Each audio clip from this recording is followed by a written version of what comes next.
Welcome to the Drew Yari Show.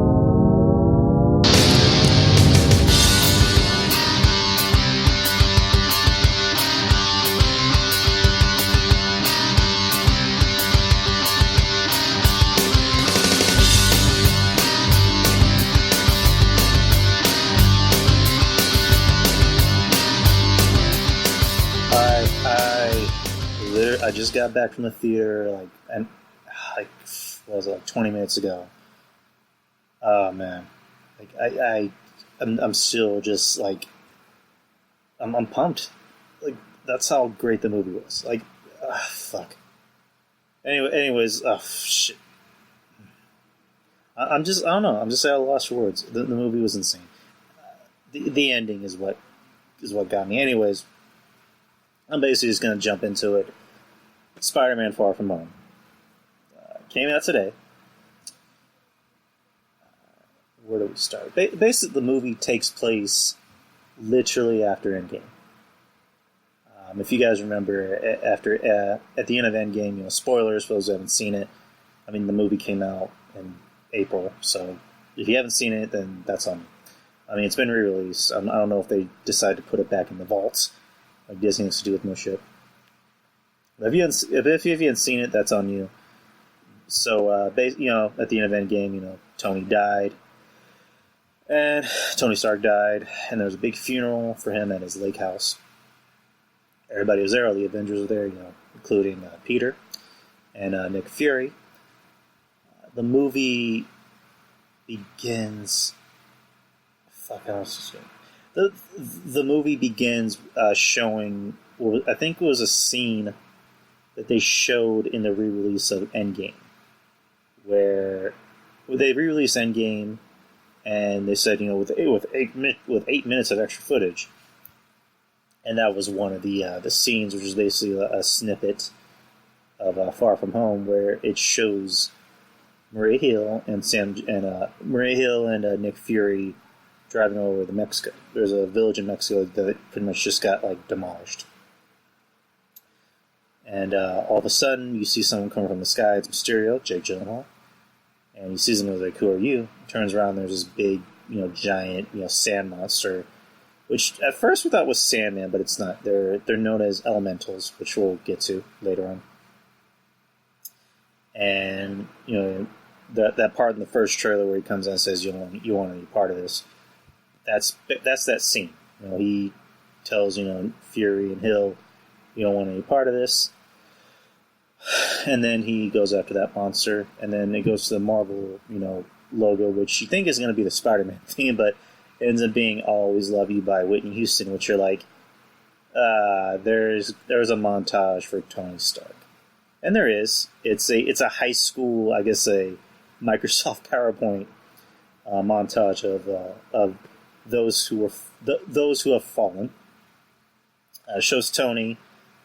Shows Cap, which they don't know that Cap. They don't know what happened to Cap. They assume he died, but they don't know that he, is an old man. And then they show Black Widow. They show Vision, which I thought was interesting. And then it goes to, I guess, the people doing the two kids doing the news, where they talk about the snap, and it's kind of interesting. They show footage of the day of the snap, while they're having, I guess, like a high school basketball game. It shows people in the stands and it shows people in the game, being snapped away. And then it shows footage of them being brought back, which is known as the blip, which I guess. So, and then it cuts to Peter and they're talking to class. Peter's telling them, because they're going on a field trip. They're going on a field trip for, I guess for the science club or whatever they want to call themselves. Where Peter is, saying, I want to get a chance to talk to MJ. I really like her. A, B, C, and D. What's happening with that? Cuts to Peter at some type of banquet for I guess a homeless shelter, I believe. And Aunt May, who already knows a secret. She knew his secret at the end of Homecoming. Where she sees him. In the costume, looking out the window, and she says, "What the fuck?" They cut out the fuck part. It's just her saying, "What the f?" And then it cuts to other notes. So afterwards, basically everyone knows who Spider-Man is, especially after the snap, or since everyone got brought back, I guess. And they go to the back, and they kind of hint at Happy and Aunt May, I guess, having a thing, which we'll talk to later on. It gets revealed what the status of their relationship is, towards at the end of the movie. So Peter's asking Happy, what's going on between you two, and then Happy, changes the topic like anyone should. It says, by the way, Nick Fury's going to call you. He's like, why is Nick Fury going to call me? And sure enough, Nick Fury calls him and says unknown, because Nick, you're not going to be able to trace Nick Fury. And then, like in the trailer, Spider-Man hangs up on him, and Happy tells him, "You don't ghost Nick Fury. Now I got to talk to him." So Peter goes back out, or Spider-Man goes back out and faces the media. The media is asking all these questions, like, are you ready to take on the mantle of Iron Man? A, B, C, and D, which overwhelms Peter because Tony literally just died. So he gets out, he gets away from the media, and goes on the rooftop and sees that that graffiti image of Tony.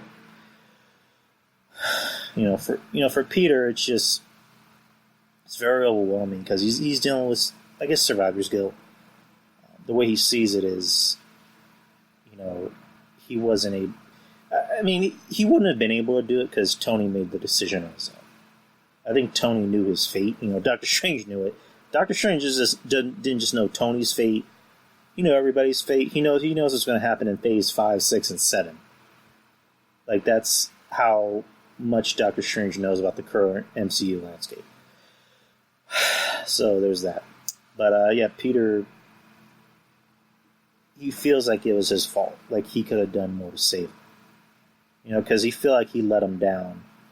Because you remember after Infinity War, spoilers, as he's about to, dust away, he tells Tony, "I'm sorry." And Tony knew it wasn't his fault, but, for Peter, Tony was like, I know Tom Holland said this, Tony's kind of like the new Uncle Ben to Peter, which I'll talk about Uncle Ben in a bit, but he sees Tony as like a new father figure, and he just wanted to make him proud. Tony knew about Peter's secret, and still kept it, and he saw potential in Peter. He thought Peter was going to be something that, I'm trying to put it in a better way. He sees Peter and he sees himself, but he sees a better version of himself. He sees somebody that didn't make the same stupid mistakes that Tony did when he was young. So he saw Peter and went, that's my guy. That's the guy who's going to take on my mantle. That's the guy that, whether I'm dead or whether I just retire, I want to spend time with my family. I know the world's going to be in better hands because of him. If you guys remember in the trailer, they beat him to the ground, when Happy was telling Peter, "You're on your own now. There's no Tony. Cap's gone. I mean, he's not dead, but he's gone." And like Nick Fury was telling Peter, Thor is unavailable. Doctor Strange is unavailable, which that was interesting. I wonder what he was doing. And then when he brought up Captain Marvel, he was like, "Don't you bring her into this." Which you kind of find out why. But anyways, for Peter, he misses the fuck out of Tony, because as kind of a narcissistic, as kind of a narcissist and a cynic, Tony Stark had a heart, just like in the first Iron Man movie. Proof that Tony Stark has a heart, which in this movie there are a lot of callbacks from previous movies. There's a callback to Civil War, and there's a callback to the first Iron Man, which, again, we'll get into very much later. So anyways, Peter, what the fuck is he doing? What's it called? Nick Fury tries to call him. He keeps trying to call him. Peter doesn't want to answer. And Peter's getting ready for his trip. And that's when Aunt May comes in, throws a banana at him, says you can dodge bullets, but you can't dodge a banana. I thought what happened to your Peter tingle, which they don't call it spider sense in this movie. I guess they want to wait for that later on, or maybe they don't want to call it spider sense because it's kind of an outdated term if you want to look at it. It'd be kind of goofy for him to say my spidey sense is tingling, which I'm pretty sure they'll do a scene where he says spidey sense and he's like, no, that kind of sucks. So, and then Aunt May tells him maybe you should pack your suit just in case, like just to be sure, just to be safe.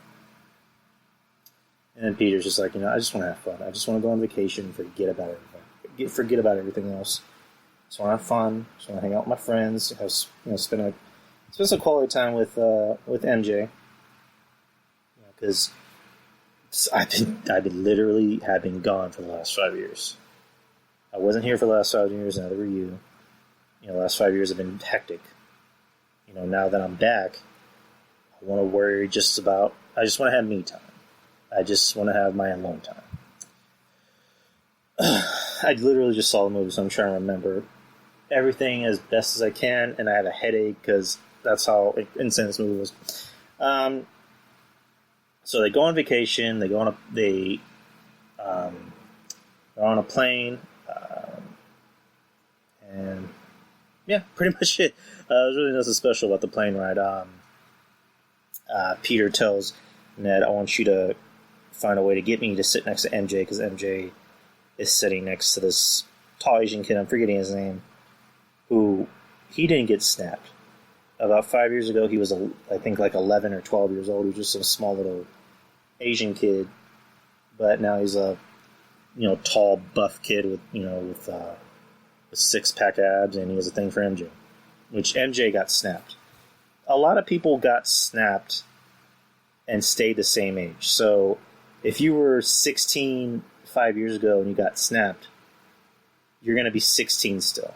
Nothing about you is going to change. But if you were 11 years old 5 years ago and you didn't get snapped, you get a lot older. Because like they said earlier in the movie, the people that were, I guess, presenting that one of the classmates was saying, I got snapped 5 years ago, now my little brother is older than me. Like what the fuck? And the girl, her name is Betty, she's sitting next to the kid, he's like, yeah, it's math. But, so yeah, they end up getting to, I believe it's Italy. And, what's it called? They get to Italy, get to their rooms. Peter goes to like some random jewelry store, buys a Black Dahlia necklace for MJ because this version of MJ, her name's not Mary Jane. Because I believe in Homecoming she said her name was Michelle, so they're gonna go with a different version of MJ instead of Mary Jane. Which, again, a lot of stuff back then it wouldn't work now because Mary Jane would just seem like a very outdated term, and also or an outdated name, and also people would try to, I guess, link it to like, oh, she's named after weed. There'd be so many weed jokes in this movie.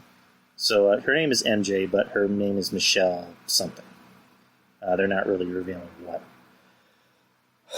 So he buys MJ her Black Dahlia necklace, comes out of the shop, meets with her, talks to her, and then that's when the first elemental pops up, which we thought was Hydro Man at first, but it just ends up being just a big ass fucking water monster. Peter tries to get everyone to safety. He puts a Mardi Gras mask, well, not a Mardi Gras, but an Italian party mask on his face. That's when Mysterio comes out and quote unquote kills this thing. I say quote unquote because you haven't seen the movie.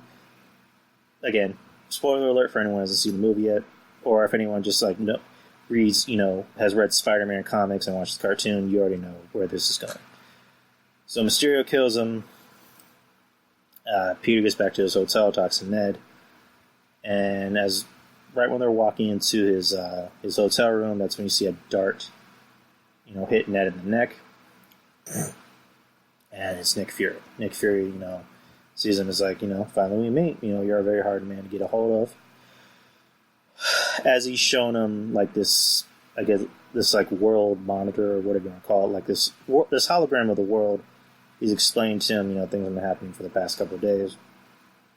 People keep knocking on the door, and it's kind of a funny scene. It's not really a forced scene. It's kind of a funny scene. The people keep knocking on the door, asking, Peter, what's wrong? And Fury's saying, the next person that knocks on the door, we're going to go to another funeral. So tells Peter, meet up with me. We got businesses to discuss. Meets him in an underground lair for S.H.I.E.L.D. You see... what's it called? You see Nick. You see Maria Hill. You see... I don't know his actual name, but it's Chameleon. The actor is playing Chameleon. Which you kind of see him, but you don't. If that makes sense. I'll explain that later.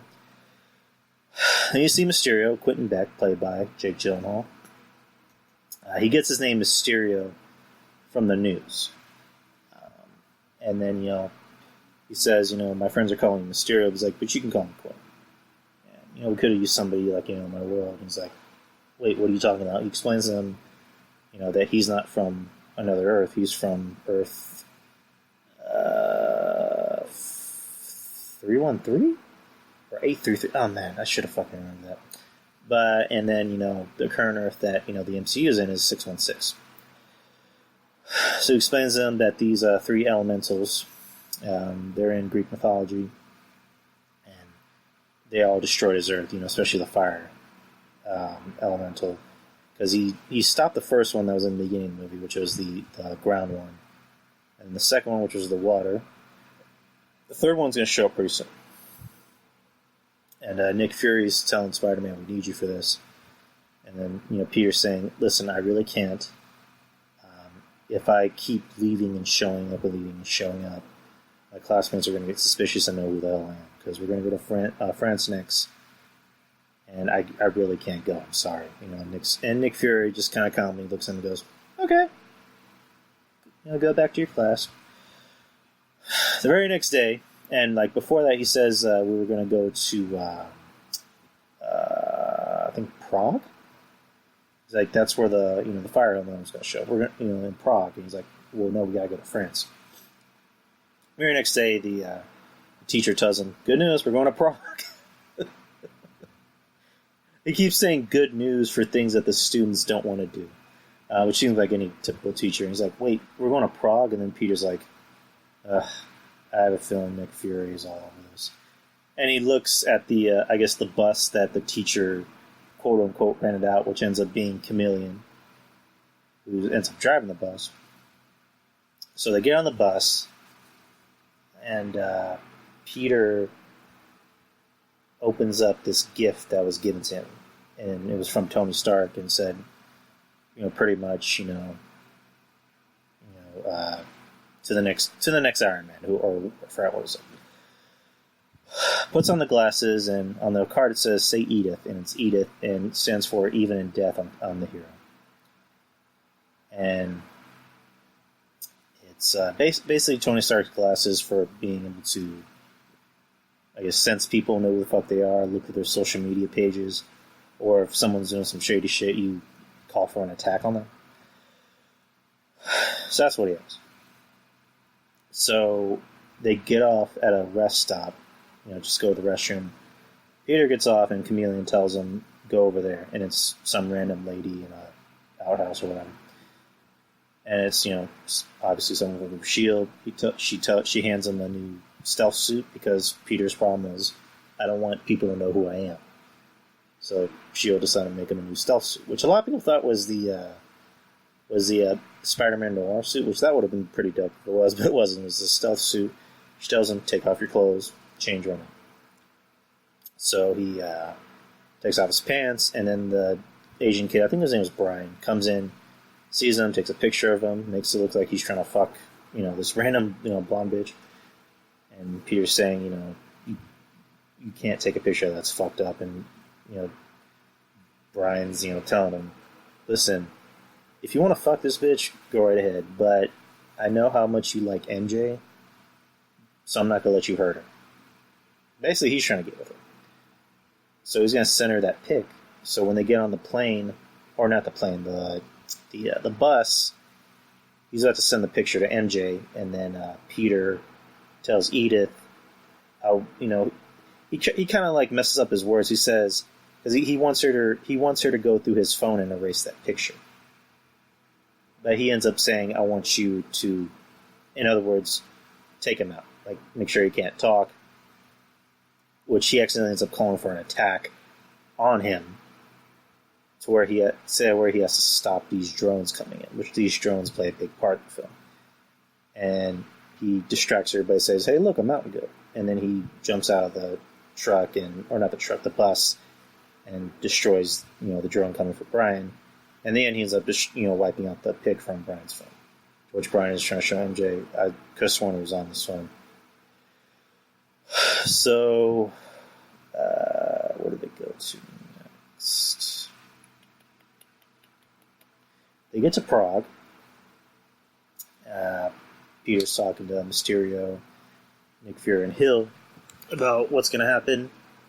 It's kind of a funny scene, Peter's referring to Mysterio as Quentin, and Quentin looks at him and goes, I'm Mysterio. Like, he gives him this look like, no, motherfucker, I'm Mysterio. You gave me that name, so I'm going to stick to it.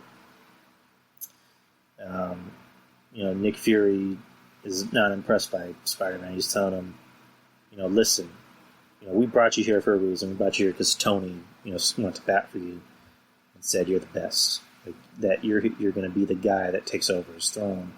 I don't see it. It doesn't look like you're ready. And also, didn't you try to kill somebody? Did you try to kill one of your classmates? So he ends up leaving, goes to the rooftop. Mysterio follows him, talks to him, and says, listen, shit happens. When you try to, it's kind of like similar to when Captain America and Tony are having their, their spat in Age of Ultron, where not Chris, well, he is Chris Evans, but Steve tells him, anytime we start a war, somebody dies. Or anytime anyone starts a war, innocent people end up dying. Kind of similar to that. Peter's, telling Quentin, all I want to do is just be with my girl. I just want to talk to MJ and tell her how I feel. And, we can't. Mysterio's letting him know, I got your back on this no matter what. If you want to be with MJ, be with MJ. But I need to know if you're going to be here with me or not, if you're going to help me out or not. To which he does. They end up going to what happens? So they find out where the fire monster is going to be. And tells Edith, I want you to make sure you keep my friends inside, make sure they don't come out, make sure they're away from this trouble as far as possible. So I guess S.H.I.E.L.D. ends up getting them opera tickets instead of making sure they don't go to this huge carnival that's in Prague. So they go to the opera. Peter gets there and he sees MJ and he's telling MJ, save me a seat. I'm gonna get us some of those fancy opera classes. He tells Ned, tell MJ I got sick or something. He walks away and that Brian dude I guess sees him leaving and flicks him off. And it's like, dude, fuck you. It's like, you're some little tiny little fucking Asian kid. Like, shut the fuck up. You should have been snapped. Anyways, MJ sees him leaving, or notices he's not there, because she's on to his act. Even in the trailer, she says, you're Spider-Man. It's kind of obvious. You just wander off, and then Spider-Man ends up conveniently appearing, and then you end up conveniently coming out of nowhere when he leaves. So, which we'll get to that in a bit. So, she follows him, and then, Betty, Ned's quote-unquote girlfriend, says, hey, we should follow them. We should go to the party. And then they end up, going to the carnival on the Ferris wheel. And then Spider-Man, goes to the area where, where they sense, heat signatures. MJ ends up following, Peter to where she thinks he is. And that's when, large molten lava person thing comes out and just starts, raising hell. Mysterio shows up and a fight ensues. Betty sees, Spider-Man in his black suit, but, Ned, tells her, that's not Spider-Man. That's what is it? What the fuck did he say? I just saw this fucking movie. I think, what was it? Dark Monkey or Monkey Man or some bullshit like that. But, or Spider Monkey or I don't know. I literally just saw the fucking movie. There's going to be things I don't remember. Small things I don't remember. So, Peter and Mysterio fight this, fight the, lava person, and Mysterio looks at him and goes, I'm going to do what I should have done a long time ago. I'm glad I met you. Goes inside of Lava Man. Mm-hmm. Not like that. It's a PG-13 movie. And, I guess uses his aura to, freeze him and then explode him. But, alas, Mysterio is not dead. He is alive. He just, got a little hurt. So Spider-Man helps him up. Nick Fury goes to Mysterio and says, we need to stay in touch. We could use somebody like you in S.H.I.E.L.D. He looks at Spider-Man and goes, I gotta be honest, I'm not impressed by what I've been seeing. I would like to invite you, to come with us to Berlin, in the S.H.I.E.L.D. headquarters, but I need to know if you're ready to step up. I don't, pretty much telling him, Tony stuck up for you, but I don't see it. And in a way, you're kind of letting him down, which it's fucked up to say, but I mean, again, Peter, he's not ready to take on that mantle of Tony. He doesn't think he's ready for it. In his eyes, he kind of failed Tony. He thinks he could have done a better job to save him, if that makes sense. So it flashes to a bar, because Mysterio tells Peter, "Hey, let's go get a drink," and Peter tells him, "I'm not 21," because in this movie Peter's 16, and I guess technically he should be 21, but in the snap, anyone who was snapped, who came back, is still the same age, and they still look the same. So I don't know. It's math. So they go to a bar, and Peter's drinking lemonade, and Mysterio's having a drink, and they're talking, going back and forth, and they're talking about the glasses that Peter got, which is Edith, and then Peter says, "Wait, I don't think Tony wanted to give these to me. I think he wanted me to give it to someone else who could take on your mantle." So he offers Mysterio the glasses, saying, these belong to you. You're gonna wear them a lot better than me. So he transfers all control of Edith to Mysterio, and tells Mysterio, we're good. I'm gonna go meet up with MJ. That's it. So Mysterio tells him, he's trying to do the whole, I don't think I should wear them. And then, he's convinced that he should take the glasses. So as Peter's walking away, you start to see, you find out that Mysterio's the heel. Spoilers, which, come on. If you watched the Spider-Man cartoon from the 90s, or if you read the comics, or just common fucking sense, you knew this motherfucker was the villain. I mean, come on. So as he's walking away, you start to see his powers come to fruition. It's revealed that, alright, if you guys remember in Civil War, Tony Stark had this new technology, it was called BARF, which could make things appear out of nowhere. They can either de-age someone or use holograms to bring back people from the, not necessarily bring back people from the dead, but bring back, people alive or dead or from the future as holograms and make that shit look real. The story behind Mysterio is that he used to work for Tony Stark and that he created that technology, and he didn't appreciate the fact that Tony was, calling it barf, that he was treating it like it wasn't really that big of a deal, and then he ended up getting fired because he was too unstable. Another character they brought back, and that was a callback to Civil War. This is a callback from Iron Man. they brought back this scientist from the first Iron Man, where Jeff Bridges is telling this guy, Tony Stark, build, he's trying to get people to build him a new an Iron Man suit or an Ironmonger suit, but he wants it to be just like Tony, and he's telling this guy, Tony Stark built this thing in a cave with a box of scraps, and the scientist, tells him, "Sorry, sir, but I'm not Tony Stark." That's the guy who comes back in this movie, who builds all the drones for Mysterio. All the drones, they attack, but they also create the illusions. And that's another thing, Mysterio, created the illusions. I remember in the comics and in the cartoon, Quentin Beck was actually, like a special effects designer in movies. They decided to change it up a little bit. So, and what was also kind of funny and messed up was that as he's telling the story about Barf, they take that scene from Civil War where he's at a college explaining that, and it just shows Jake Gyllenhaal's character in the background going, "This motherfucker," and it's okay, I don't know. I thought it was interesting how they decided to take characters and I guess put them in different movies when they weren't really there, but just to say, "Oh yeah, I was really there and I was pissed the fuck off."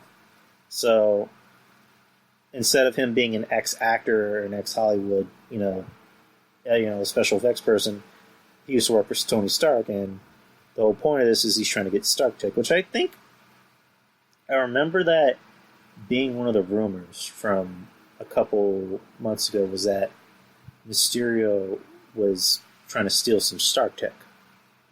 So that was probably the only part was right. They supposedly said, Spider Girl or Captain Britain was apparently going to show up, or Namor, which none of that fucking happened. So, Mysterio reveals his evil plan. Yeah, nothing. It wasn't nothing really personal against Peter, but it was just all about getting back at Tony Stark and trying to reveal himself as the next big superhero, a superhero that people can be proud of. So,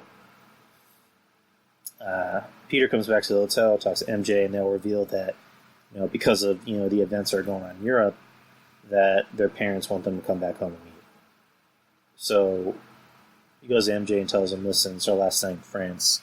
I don't just want to leave without spending some time with you." So they walk on the bridge, and Peter's about to tell him, "Listen, there's something I want to tell you." And MJ goes, "Yeah, you're Spider-Man." He's like, "Wait, I'm not Spider-Man." He's like, "Yeah, you are. I'm pretty sure, it's pretty obvious, the trip in Washington, you left supposedly, and then Spider-Man shows up, and then he leaves, and then you conveniently show up, and it's obvious." And then Peter's trying to downplay, he's like, "I'm not Spider-Man." And she says, "One of our classmates thinks you're a male gigolo." And he's like, "No, I'm not." It's like, it would have been funny. He's like, "Yeah, I'm a male gigolo." But MJ reveals to him that she found something at the scene where the lava monster was at, and it was something, she didn't really know what it was, but it had spider webs all over it. Because while that fight was going on, MJ was in an alley trying to get away from the danger, and then something breaks off and it falls in front of her.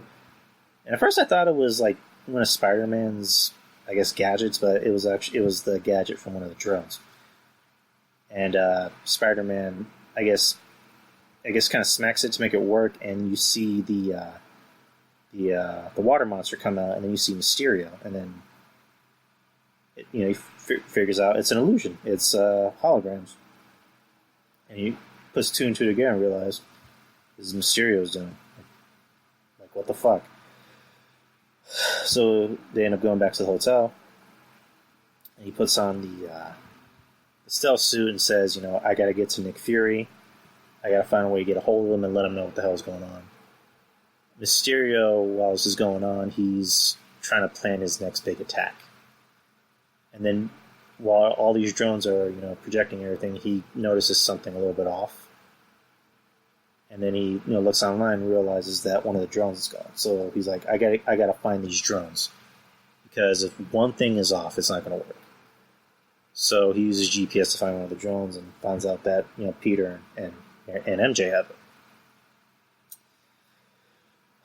So what happens next? Peter ends up going to Berlin, which is where Mysterio would be to meet up with Nick Fury. Meets up with Nick Fury and tells him everything that's going on. That's when Mysterio comes out, and that's when this movie kind of goes into a much darker turn. The movie got pretty dark after this. So Peter is pretty much in Mysterio's dimension. He's using all of his drones to make Peter see things that aren't there. He's pretty much turning full heel on Peter, because before it was like nothing personal, kid, just business. I do like you, but I gotta do what I gotta do. Now it's Mysterio's going full heel on Peter. There's a fucked up scene in this whole sequence where he's telling him, you're not the hero that everyone thought you were. If you were really a hero, you wouldn't have let Tony die. And while he's saying that, Peter is staring in front of because he's in Mysterio's, not his dimension, but he's, in Mysterio's, I guess, his own element. And he's in front of a tombstone that says, "Here lies Anthony, Edward Stark." And out of it, you see a fucking hand come out of the ground.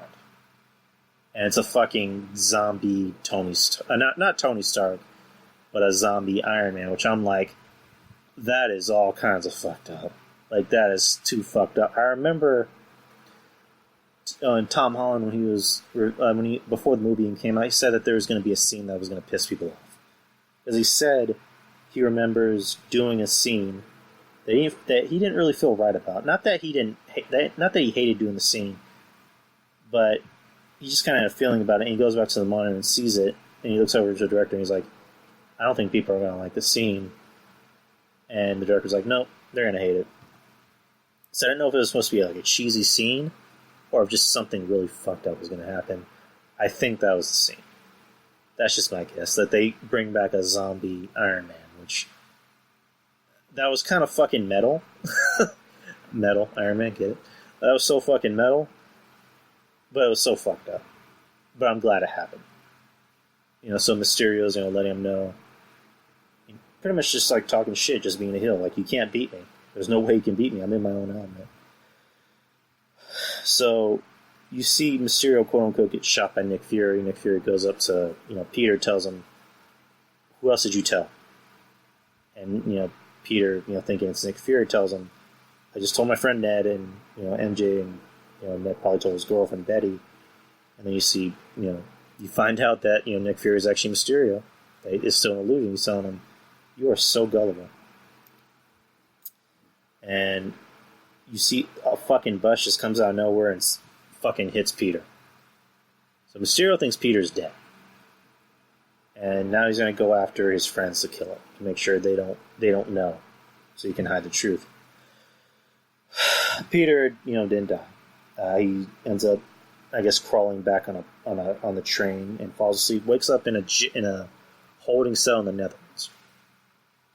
Gets out, and everyone there is so nice. Even the people in the holding cell were very nice. One guy was like, you seem like you were wet and tired. I gave you my jersey to make sure you didn't freeze to death." And he's like, "Wow, everyone here is so nice." So he gets out of the holding cell. He finds a guy selling flowers. He asks him, "Hey, is it okay if I use your phone?" And the guy's like, "Yeah, sure." Very nice about it, by the way. Calls Happy, tells him, "Hey, is there any way you can pick me up?" Tells him where he's at. Happy shows up. They get on the plane, and there's that emotional scene. Peter, for the first time in this MCU landscape of Spider-Man, this is the first time where we see Peter just he doesn't know how to deal with shit. He doesn't know how to handle. He doesn't know how to handle being in the spotlight. He doesn't know how to deal with Tony's death. He's just now mourning Tony. He's telling Happy it's not okay. Everything's not going to be okay. He snaps at him and tells him, I'm sorry, it's just everywhere I go I see his face, I miss him. Happy tells him, I miss him too, he's my best friend.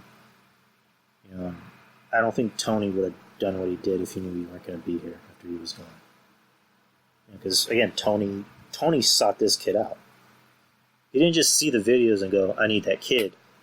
He did his research on him and got to know him better and fell in love with the kid. He thought of him as a son, as his best friend. And Peter felt the same way about Tony. So they're trying, Happy's telling him, okay, what's our plan? Peter's like, I'm going to go kick his ass. And he's like, okay, but what's our plan now? So they look on Facebook, and Flash Thompson is FaceTiming or Facebook living or Facebook streaming, whatever the fuck you want to call it. His them being in London. So Happy tells him, okay, we're gonna go to London, and then Peter's like, okay, well, I need a suit, and Happy goes, I forgot what he said. Like, you get the suit, or you make this, or you put on the suit, and I'll ride the plane. And he opens up this portal that I guess is like a Stark I guess where Stark would make his old suits, but I guess probably before Tony died, Tony wanted to make a lab for Peter. Or no. Pappy said, "You take care of the suit. I'll handle the music." And then Peter goes in the lab, and then Happy starts to play Back in Black by AC/DC.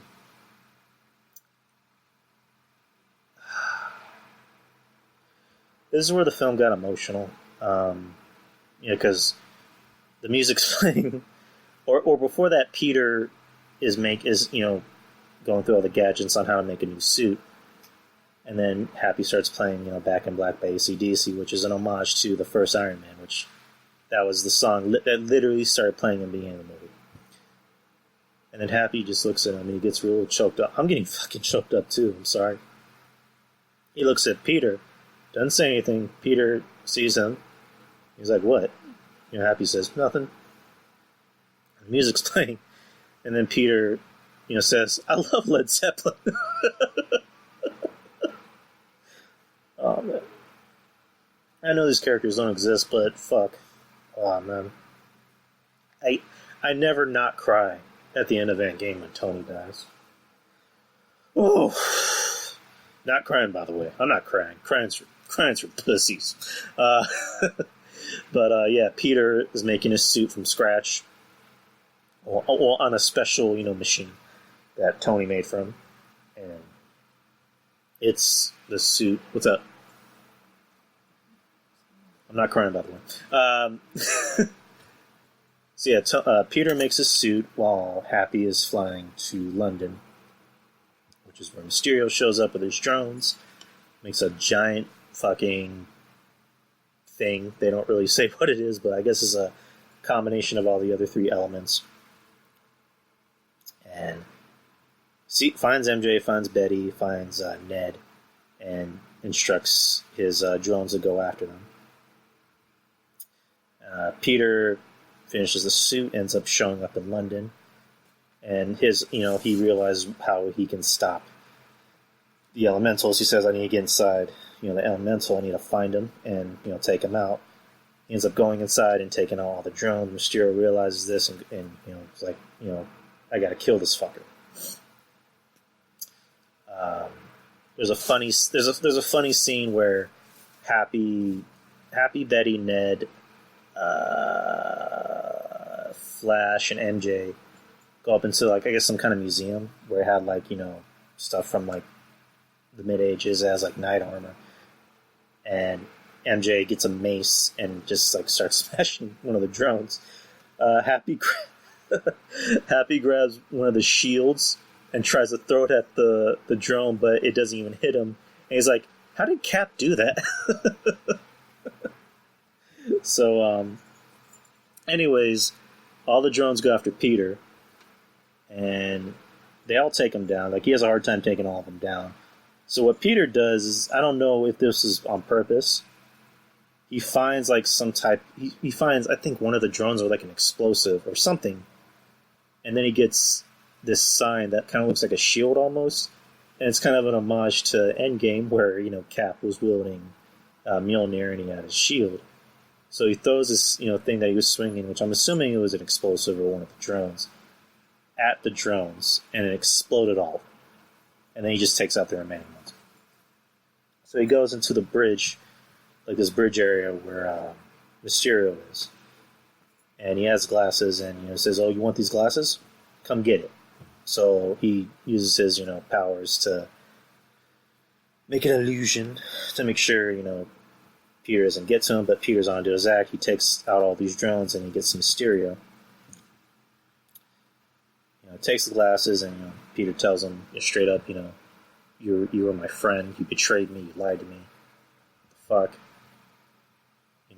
It looks like what's it called? It looks like Quinn's about to die.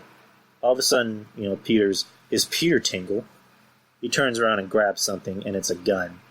So what he thought was Mysterio, was an illusion, and the real Mysterio was actually in plain sight, right next to him, about to shoot him in the head, and then he takes him down.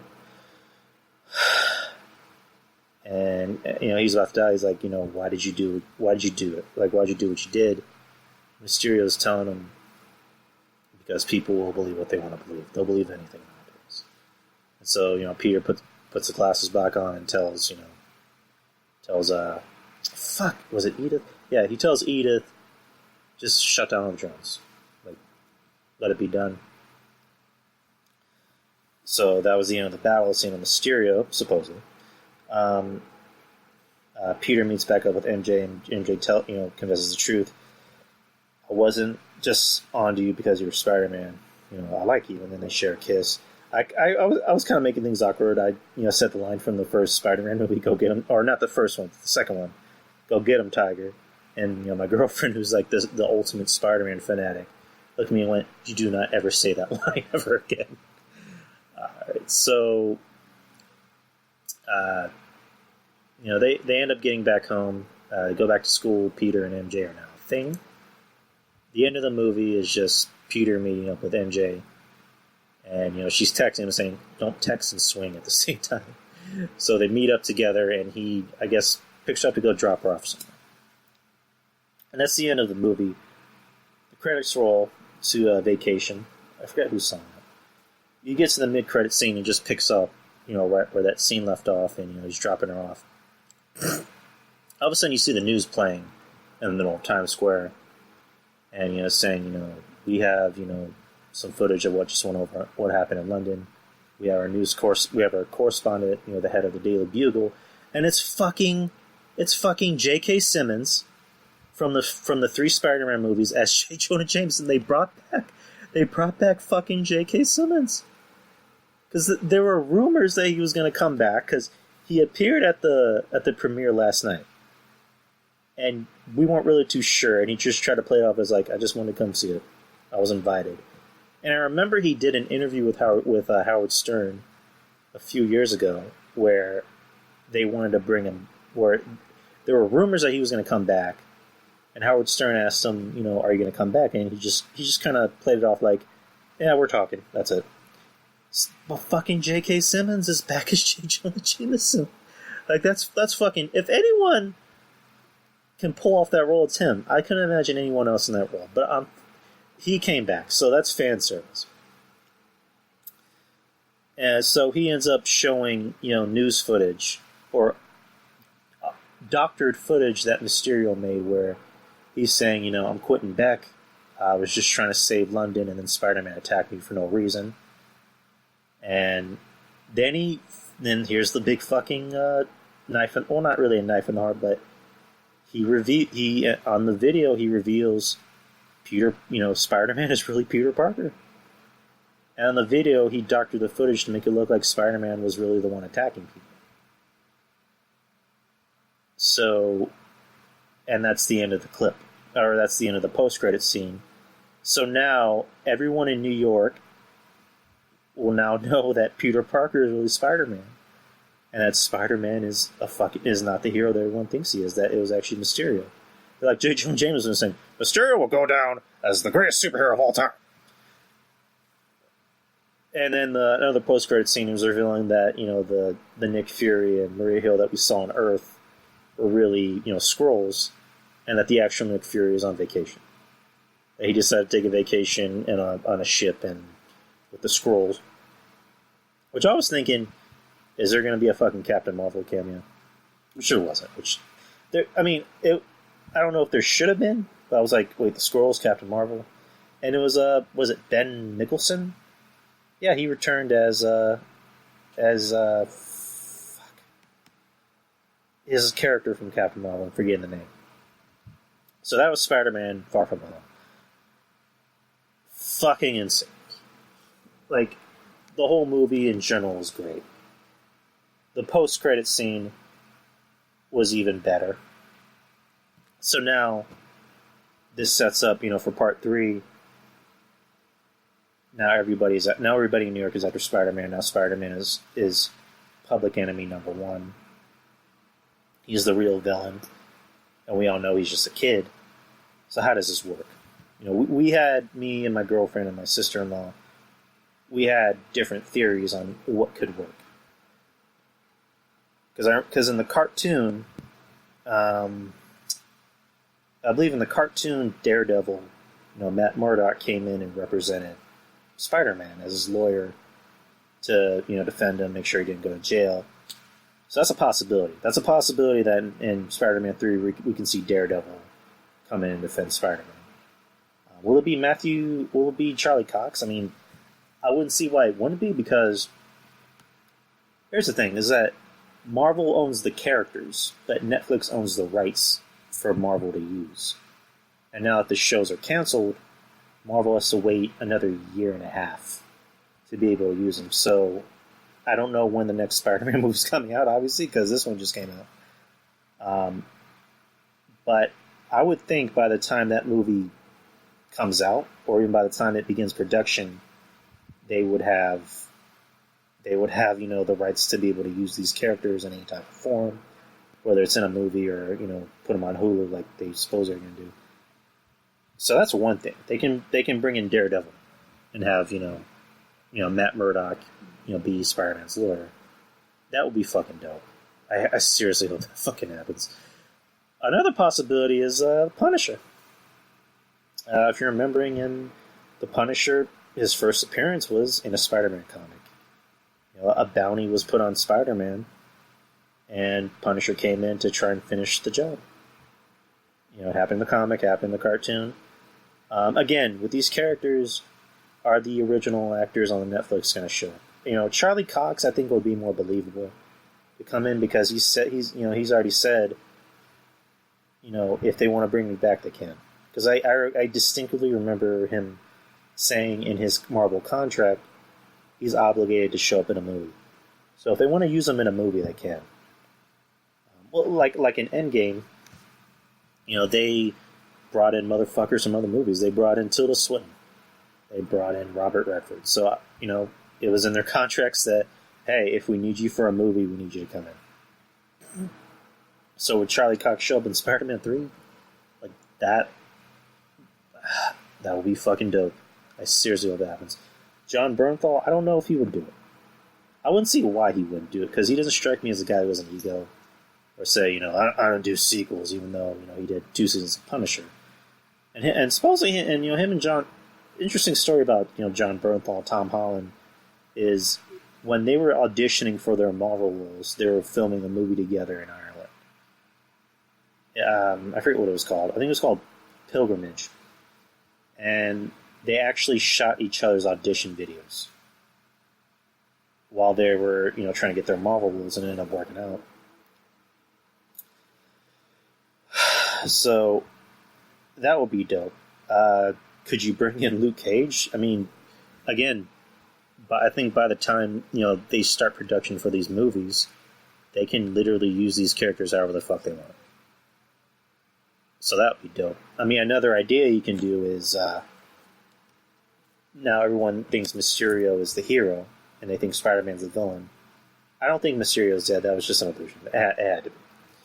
So what if Mysterio comes in, or he comes back to life, and decides, or they can do a storyline where Spider-Man's on the run, or he needs to be stopped or whatever.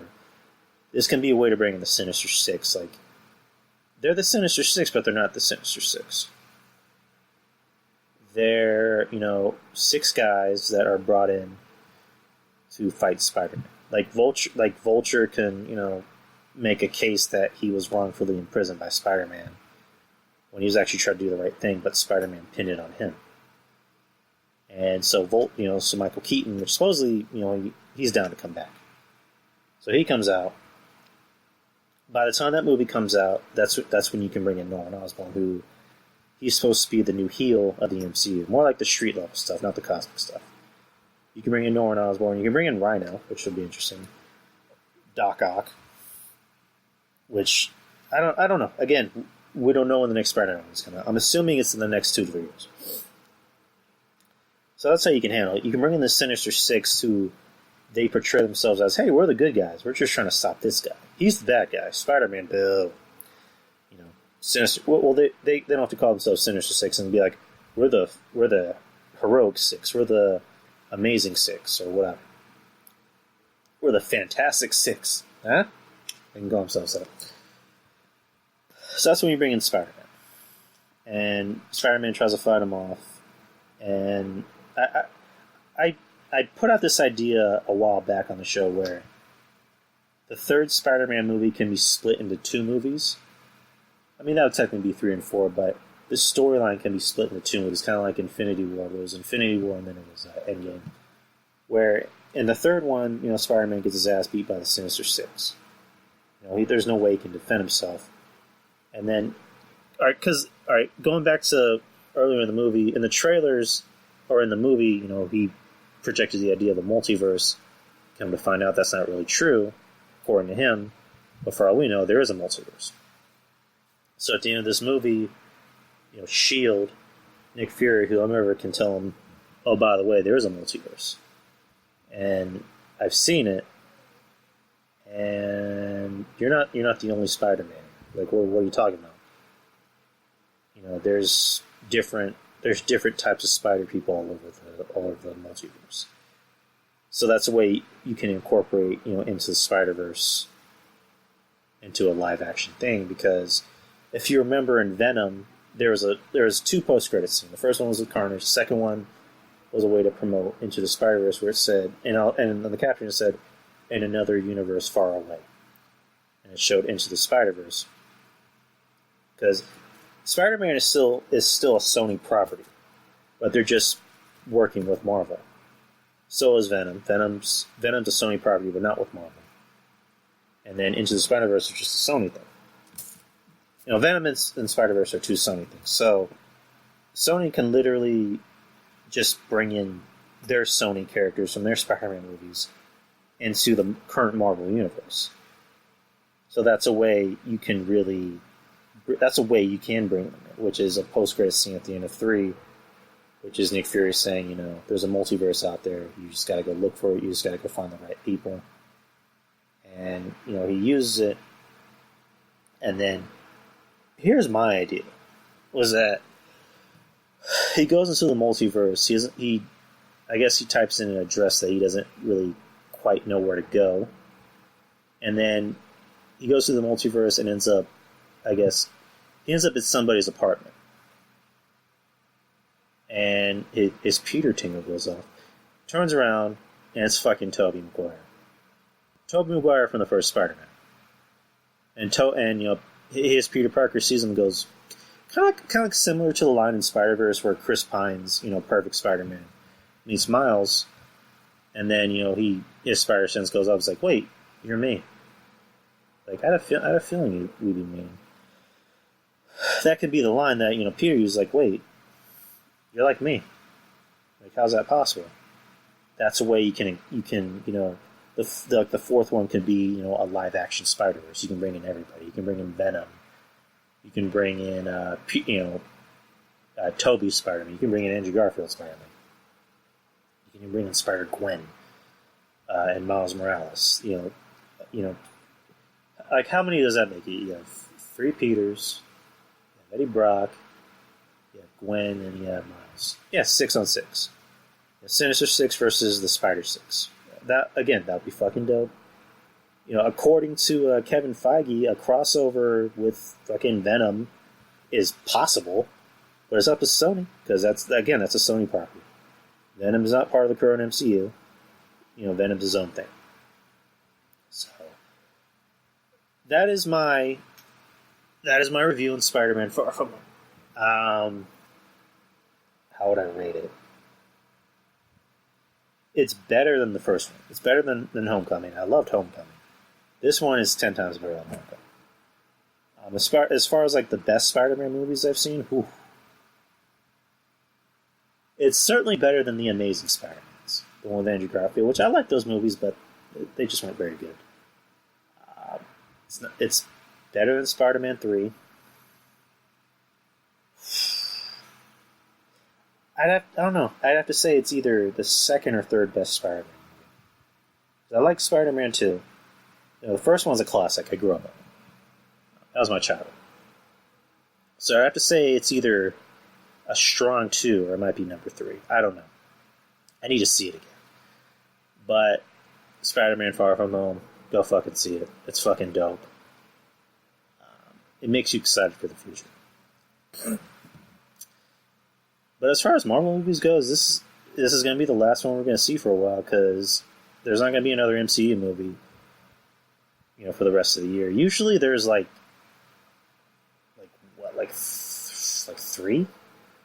Well, there was 3 this year, but there's usually one in the spring, and then there's one in towards the end of summer, and then there's one in November, December. But no. There's Captain Marvel in March. There's Endgame in April. And now there's Spider-Man. As far as I know, there's not going to be another Marvel movie until, I think, May or spring. Because I know they're making I know they're currently doing Black Widow, which they're already filming that. I think Doctor Strange is next. Doctor Strange 2. That was another thing, that when they were saying Doctor Strange is unavailable, my theory is that he's not even in this dimension on Earth, is that supposedly, Doctor Strange 2 is that he's going to be in hell. And that the villain's going to be the Nightmare. It might be the Nightmare or Mephistopheles or Darkheart. Which, that would be dope. So, Doctor Strange is currently in hell. But that's my whole review on this movie. I really don't have anything else to talk about. I didn't watch Raw, but I heard it was pretty good. Didn't watch SmackDown. I heard it was complete ass, which SmackDown was actually here tonight. It was actually here in San Antonio. Which we had the option of Spider-Man Far From Home or SmackDown, which is just like, come on. So, yeah, the era of Bischoff was not off to a good start, apparently. But, again, I didn't watch the show, so I guess I'll watch it tomorrow on Hulu, just to see how bad it was. That's a good thing about Hulu, you can just fast forward through everything. Shout out to everybody, shout out to Wrestling Soup, shout out to DTKC, shout out to John Draper, who hopefully I can get him on the show pretty soon. Love to have John back on. Shout out to Trez, another good friend of the show. Love to have her back on. Shout out to the Trademark. Listen to his podcast, it's pretty good. Tad's a good friend of the show. Shout out to Peter Position. Unfortunately, Bops and Bangers is no more. You have to talk to Peter about that. He'll give you all the info. Architect Podcast with Derek and Irving. Shout out to Texas Podcast Massacre. Shout out to B. O'Brien, another good dude.